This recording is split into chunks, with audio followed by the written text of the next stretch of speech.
Hello, Matujiman, watching Northeast Express on Onbill TV. Ahead of the 2026 Assam Assembly elections, Congress aspirants and supporters gathered in large numbers at the party's state headquarters, Rajiv Bhavan, in Guwahati on Monday to submit applications seeking party tickets. Among the applicants was Johnson J. Sangma, a first-time candidate from the Garo community, who filed his application for the 28 number Boko Choyagao ST Assembly constituency. Sangma currently serves as Vice Chairman of the APCC Minority Department and has been associated with the Congress Party since 2001. His candidature is being viewed as politically significant, especially in the context of a direct contest against the PJP in a constituency with a diverse tribal and non-tribal population.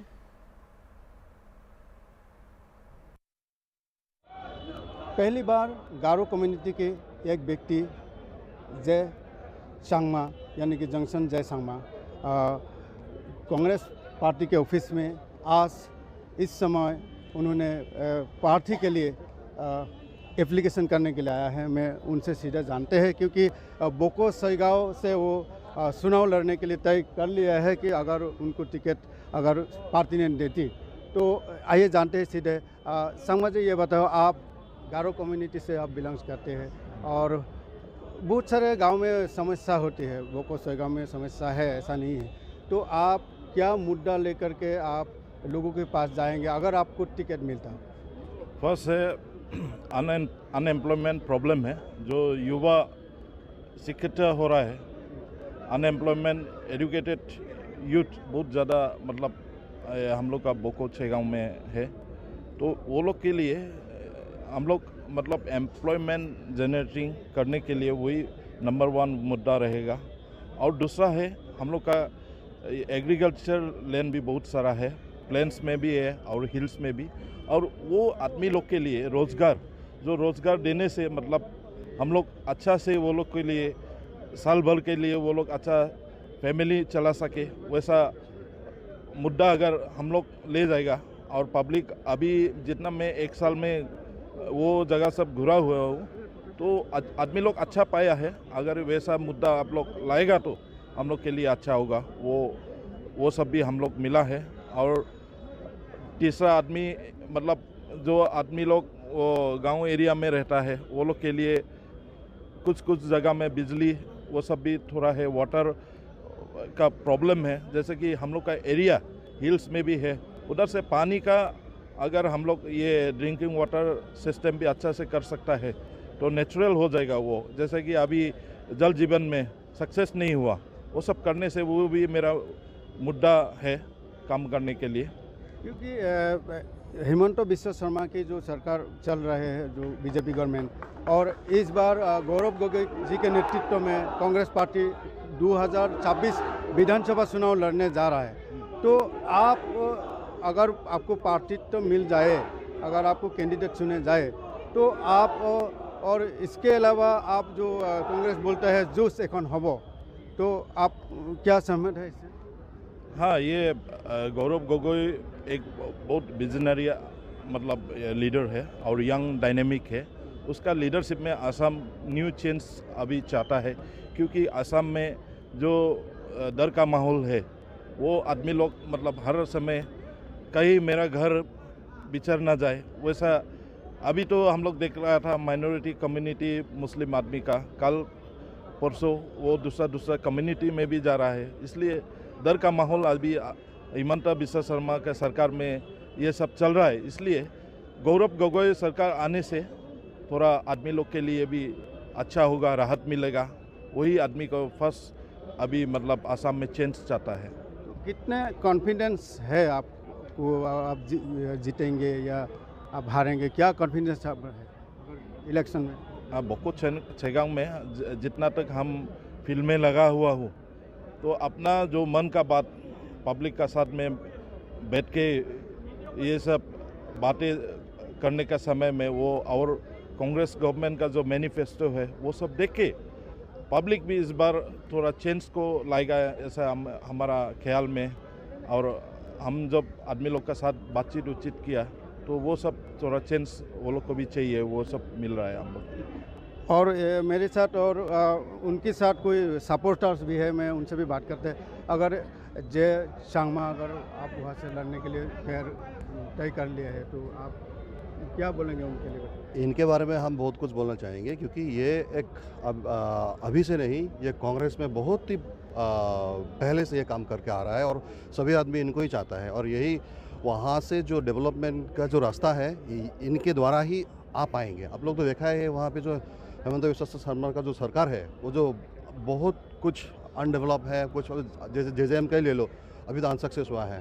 तो हम लोगों के पहाड़ इलाका में जो बोलने के लिए तो इजी है, वहाँ पे पानी है लेकिन घर घर पानी नहीं पहुँचा है। तो इसी तरह का कुछ आयोजना लेके हम लोग अगर आए यहाँ पे तो जॉनसन संगमा को ही अगर हम लोग अगर वोट देके अगर जिताते हैं तो हम आशा करते हैं कि डेवलपमेंट ज़रूर आएंगे। और ये अगर कैंडिडेट अगर होता है तो आई बिलीव ये वहाँ से जय होके आएंगे। और भी कुछ महिला लोग हैं, तो आप लोग थोड़ा बताइए कि आप लोगों को वहाँ पे डेवलपमेंट कुछ जो बीजेपी सरकार चल रहा था कुछ सुविधा वगैरह मिला, या अगर ये जो जय सांगमा ने अभी चुनाव लड़ने जा रहा है तो आप क्या बताना चाहते हैं? Kangpong anga yano nari bai kusionga aro da alo chungni ski pa Johnson se sangma yano candidate na application ko onaha wa che chongmatken aro wa chatna aro songna kham ko khagen muthela। तो इनका मतलब थोड़ा बता दीजिए। ये madam ने बोला है कि अगर जॉनसन संगमा को और हम लोग जिताएंगे तो हम लोगों के कम्युनिटी के लिए ये बहुत ही अच्छा होगा बोल के इनके यही कहने का मतलब है। ये थे जय सांगमा और उनकी सपोर्टर्स मेरे साथ में है। और यहाँ पर बहुत सारे लोग हैं, थोड़ा कैमरा पर्सन को दिखाने की कोशिश करते हैं। यहाँ पर जो कांग्रेस ऑफिस का सामने जो यहाँ पर अभी कैंडिडेट्स के लिए टिकट लेने के लिए यहाँ पर उभर पड़ी है सब लोग। तो मैं गुवाहाटी से नकुल चंद्र राभा, हॉर्नबिल टीवी।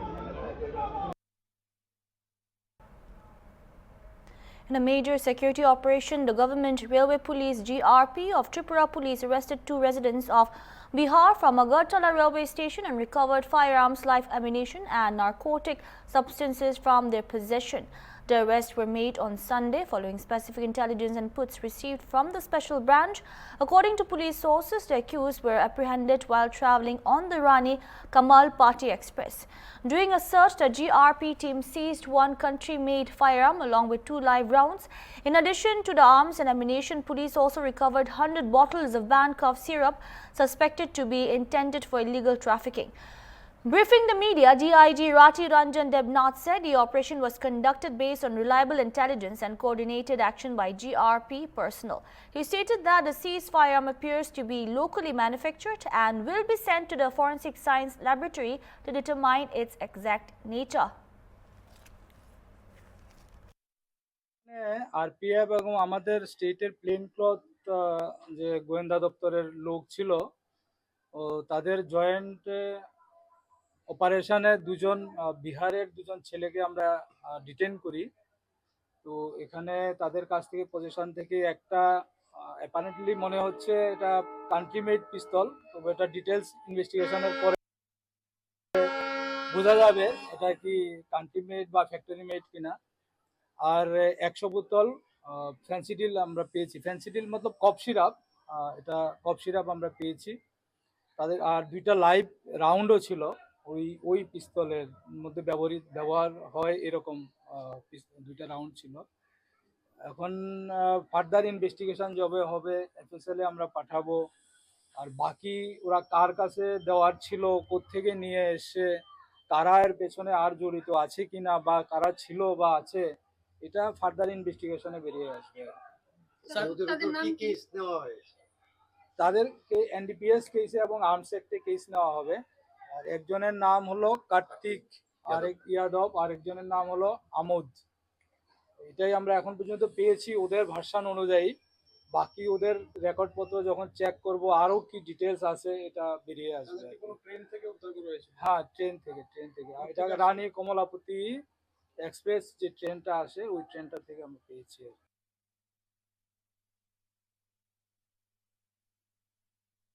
স্যার ইদানিং দেখা যাচ্ছে রেল স্টেশনকে ব্যবহার করে বিভিন্ন রকমের নেশা সামগ্রী পাচার এবং আপনাদেরও সাফল্য আছে। রেল স্টেশনে কি আরো কড়া নিরাপত্তা করা দরকার? হ্যাঁ, আমরা তো অ্যাকচুয়ালি বললাম না, যেটা বললাম যে প্লেন ক্লথ আমাদের গোয়েন্দা দপ্তরের প্লেন ক্লথ স্টাফ এটার মধ্যে ছিল এবং আরপিএফ এর ছিল। তো আরপিএফ এর তারা তো ইউনিফর্মেও থাকে, প্লেন ক্লথেও থাকে কেউ কেউ হয়তো। আর প্লেন ক্লথে আমাদের লোক থাকে, প্লেন ক্লথ গোয়েন্দা দপ্তরের লোক থাকে, পাশাপাশি জিআরপির লোকও থাকে, যারা বিভিন্ন সময় এই ট্রেনগুলোর মধ্যে সিকিউরিটি চেকিং বা আদার চেকিং করে এবং করে আসছে। এই জন্যই তো এতগুলো সাকসেস আসছে, আদারওয়াইজ তো এর আগে তো ছিল না। তো এটাকে এখন অনেক বেশি স্ট্রেংথেন করা হয়েছে। এই জন্য আপনারা হয়তো দেখেছেন এর আগেও কয়েকবার ধরা পড়েছে। তো এটা আমাদের অবজারভেশন, আমাদের সিকিউরিটি চেকিং এগুলো প্রতিনিয়তই চলছে এবং এটা কন্টিনিউ থাকবে। প্রাথমিক জিজ্ঞাসাবাদে কি অন্য কারোর নাম উঠে এসেছে যারা জড়িত আছে? The recently concluded 69th National School Games in Imphal has come under scrutiny after Team Rajasthan alleged that they were targeted for extortion while travelling to Manipur, raising concerns about the safety of participants from other states. According to the Rajasthan contingent, the incident occurred on the night of December 11 when the team was reportedly stopped on the highway for nearly 2 hours and pressured to pay money by suspected extortionists. They also claimed that return tickets home were not arranged, leaving several participants uncertain about their travel.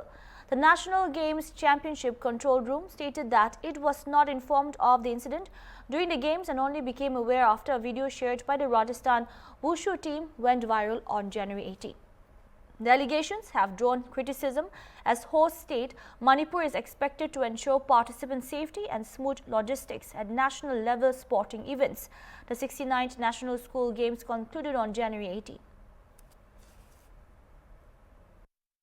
हाँ भाई, Rajasthan team आप लोग यार इतनी ट्रॉफियां लाए हो, क्या खुश हो आप लोग? खूब खुश लग रहे हो? हाँ, बहुत ज़्यादा खुश हैं। और कोई दिक्कत आप लोगों के? हाँ, हमें कुछ दिक्कतें हैं। जैसे हम 69 नेशनल स्कूल गेम्स जो कि मणिपुर इम्फाल में हो रहा है, हम उधर आए हैं और यहाँ पर हमारी टीम ने फर्स्ट गर्ल्स पोजीशन ली है, सेकंड बॉयज़ और ओवरऑल सेकंड पोजीशन ली है। और मैं ये बताना चाहती हूँ कि हम कुल मिलाकर 52 जने आए थे और उसमें से केवल और केवल चॉइस टिकटें करवाई गई थी, जिसमें चॉइस में से एक भी टिकट कंफर्म नहीं हुई, सभी वेटिंग में हैं। और मैं ये भी बताना चाहती हूँ कि क्या ये चैम्पियनशिप्स जो हमने जीती हैं, क्या इनकी इतनी ही इज्जत है कि ये टॉयलेट के बाहर रखी जाए? और क्या हमारी भी यही इज्जत है, हमने ये मेडल जीते हैं, क्या ये सब टॉयलेट के बाहर जाएं? और हमारे पेरेंट्स आए हैं हमारे साथ, जिन्होंने हमारा पूरा सहयोग करा है, हमारी प्रीमियम तत्काल में टिकटें करवाई हैं, जिनका 3 गुना ज़्यादा अमाउंट लगता है। क्या ये अमाउंट हमारे पेरेंट्स को अफोर्ड करना चाहिए था? क्या ये इन ट्रॉफियोज़ की और हमारी इतनी ही वैल्यू थी कि हम लोग टॉयलेट के बाहर बैठकर ये ट्रॉफियाँ राजस्थान तक लेके जाएं? और मैं चाहती हूँ कि मेरे पापा भी कुछ चीज़ें, कुछ बातें आप लोगों के साथ शेयर करें, ताकि आप लोगों को हमारे बारे में और जानने को मिलेगा। अब ले आओ भाई साहब। मैं ये बताना चाहता हूँ भाई साहब, ये बच्चे खेलने आए थे, इसके अंदर वुशु के अंदर 69 जो नेशनल स्कूली गेम चल रहा है इसके अंदर, और इन्होंने ट्रॉफी जीती है बच्चों ने इतनी मेहनत करके। फर्स्ट पोजीशन गर्ल्स ने ली है, सेकंड पोजीशन लड़कों ने ली है और ओवरऑल में सेकंड पोजीशन राजस्थान ने जीती है। लेकिन राजस्थान निदेशालय के द्वारा या जो भी है धौलपुर डीओ के द्वारा, जिसके भी द्वारा इन बच्चों को यहाँ भेजा गया, इतनी गंदी व्यवस्था की गई है जिसकी कोई हद नहीं है। इन बच्चों की ना तो जाने की कोई टिकट कराई है, ना ही कुछ और। ठीक है, 24 टिकट कराई है, टोटल मिला के 52 बच्चे होते हैं आर्चरी और उसू के, जिनमें से सिर्फ 24 टिकटें कराई है, वो भी पूरी की पूरी वेटिंग है। क्या ये बच्चे जिनकी एक भी टिकट कंफर्म नहीं है, ये खासकर लड़कियां हैं, लड़कियां क्या 3 दिन का सफर क्या बाथरूम के पास बैठ के जाएंगी? आप मुझे इस चीज का जवाब दो। ये बताइए आप मुझे, गैलरी में सो के लोग 3 दिन के ट्रेन के सफर में गर्ल्स के साथ क्या क्या व्यवहार करते हैं, ये क्या शिक्षा निदेशालय जानता नहीं है? जो आए हुए ऑब्जर्वर वगैरह साथ में थे, उन्होंने यहाँ तक कि पूछा भी नहीं, वो चले गए इन लोगों को छोड़ के, बच्चियों को। ये तो हम पेरेंट्स साथ में आते हैं, तो आज हम हमारे बच्चों को यहाँ से ले जा रहे हैं। जो आते टाइम भी राजस्थान टीम जब आई थी तो यहाँ पे बीच में कुकीज ने बंदूक की नोक पे 2 घंटे तक टीम को रोक के रखा था और पैसे लिए और टीम से पैसे भी लिए थे, ठीक है। लेकिन फिर भी हम पेरेंट्स आए हैं, बच्चों को ले जा रहे हैं हमारे को सेफली। क्या निदेशालय का यही है? क्या जिन्होंने भी ये यहाँ तक बच्चों को भेजा है, ये बच्चे इतनी मेहनत करके ट्रॉफी के साथ जा रहे हैं, क्या यही है क्या इनकी व्यवस्था? और बच्चों की ना कभी आज तक कोई भी टीम आए उसकी निदेशालय कभी भी कंफर्म टिकट नहीं देता है, यही है क्या? पूछता हूँ मैंने आज सुबह मंत्री जी माननीय दिलावर जी के पीए को फ़ोन किया था, उन्होंने मुझे अच्छा रिस्पांस दिया था कि मैं आपको जो दिलावर जी का ओएसडी साहब है, एसडीएम साहब हैं, उनका नाम तो मैं नहीं जानता, उन्होंने मुझे नंबर दिए थे कि उनसे बात करो। तो मैंने उनको डिटेल बताई, सर ऐसे ऐसे हमने ट्रॉफी जीती है, ये मेडल जीते हैं बच्चों ने। उन्होंने ये बोला कि चलो ठीक है मैं आपको बधाई देता हूँ, लेकिन ये व्यवस्था मेरी नहीं है आप लोगों की, ये शिकायत मैं नहीं सुन सकता हूँ।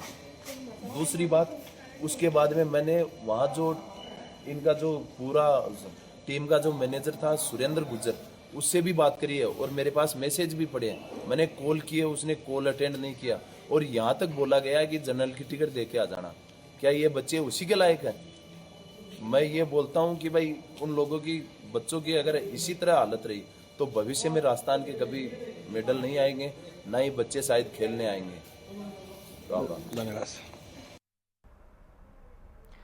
National Institute of Technology Silchar's ambitious program to harness talents and skill development among students, titled School Genius, concluded on Sunday evening.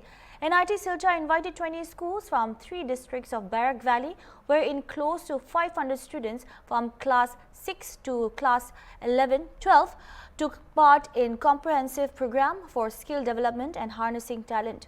The main attraction of the event was technological debates, exciting quiz competitions and an interactive robotics workshop. Students also participated in example speech, dance and singing. Let's have a look.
School Genius program to hoise technosis or underrot.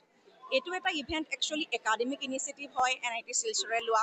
Etut amar main uddesho hoise amar Barak Valley jimankhini school ase সকলোকে আমি আমন্ত্ৰণ জনাই anoa ইয়াতে academic বিভিন্ন ধৰণৰ আমাৰ প্ৰতিযোগিতাসমূহ হয় তাৰ লগতে আমাৰ টেলেণ্ট হাণ্ট হয় টেলেণ্ট হাণ্টত এনেকুৱা ধৰণৰ হয় যেনেকুৱা ধৰক আপুনি মিউজিক কোনোবাই ভাল পায় কোনোবাই ডান্স ভাল পায় যিকোনো আমি সেইটো বিচাৰি চাওঁ লগতে মেথমেটিক্সৰ আছে বিভিন্ন ধৰণৰ কুইজ প্ৰতিযোগিতা আছে আৰু বিভিন্ন ধৰণৰ প্ৰতিযোগিতা আছে য'ৰ যোগেদি আমি এইটোৱে কৰিব বিচাৰিছোঁ যে আমাৰ স্কুলৰ ষ্টুডেণ্টবিলাকৰ নিজৰ একাডেমিকৰ লগতে বাকী যিটো তেখেতসকলৰ বুদ্ধিমত্তা যিটো টেকনিকেল দিশত আছে আমি সকলোকে তেখেতসকলক আমি একচুৱেলি এইটো যোগাব বিচাৰিছোঁ যে তেখেতৰ উদ্দীপনা কেনেকুৱা যেনেকৈ আগবাঢ়ি যাওক আৰু NIT লৈ আহিছে আমি তেওঁলোকক কেনেকৈ সহায় কৰিব পাৰোঁ সেইখিনি मेरा नाम अनिकेत श्रीवास्तव है मैं महाशिव विद्या मंदिर से हूँ सो स्कूल जीनियस में आके कैसा लगा ऑब्वियसली एज ऑलवेज काफ़ी अच्छा एक्सपीरियंस था मैं पिछले 3 साल से स्कूल जीनियस आ रहा हूँ एंड तीनों के तीनों एडिशंस काफ़ी ज़्यादा एक्साइटिंग रहे हैं this one was also very exciting other than that every year school genius में आके आप कुछ ना कुछ सीख सकते हो एंड इस साल मुझे क्या सीखने को मिला बस कि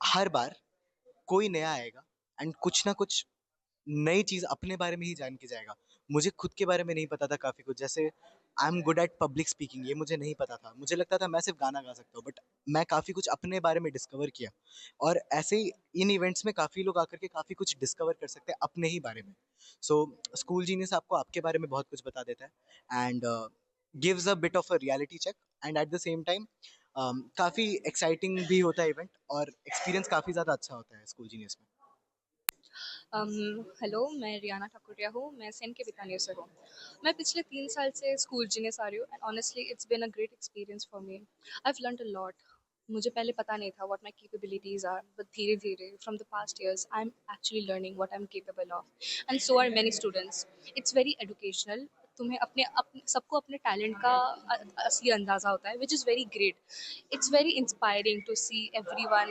participate and give their best to represent their schools and make their schools win. Honestly, I've learned a lot from School Genius and I hope मैं हर साल आऊँगी and I hope I'll make my school proud. Thank you. That's all we have for now. Keep watching Hornbill TV.